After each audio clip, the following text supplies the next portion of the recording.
New at 5, Palm Beach County Victim Services is starting Sexual Assault Awareness Month with a drive-through exhibit. The goal is to empower victims of sexual assault. WPTV News Channel 5's Lenny Supal live now in West Palm Beach with that and what we're seeing on the state level as well. Lenny? Good evening. Yes, empowerment and education, the theme here at tonight's drive-through event off of North Australian Avenue. And one of the exhibits that we have here at the drive-through exhibit is quite compelling. It's labeled "What Were You Wearing?" A survivor art installation. And it's all about shifting the cultural attitude that a survivor could have prevented the attack if they'd worn something less revealing. Meanwhile, conversations about justice and survivors seeking justice growing louder on the state level.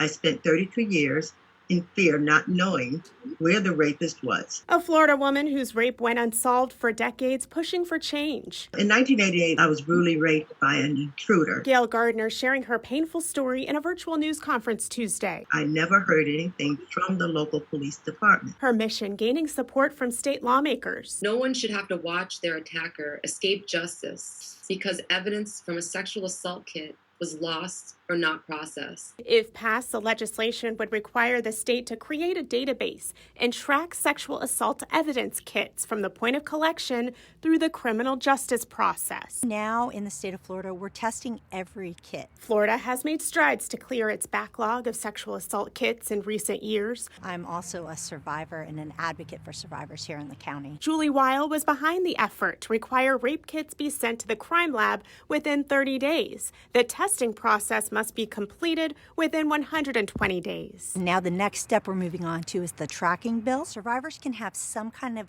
control or touchstone to know where their DNA is, so DNA kits don't get lost anymore, which was happening when we had the backlog. Weil calls this an extra layer of accountability with the potential to bring victims one step closer to justice. It's a little bit of control that you're handing back over to a survivor.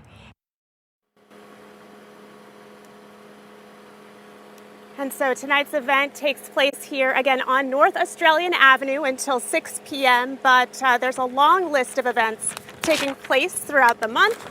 Of course, we have more information on our website, and there's free resources available to anyone who needs it. Live in West Palm Beach, Lenny Supal, WPTV News Channel 5.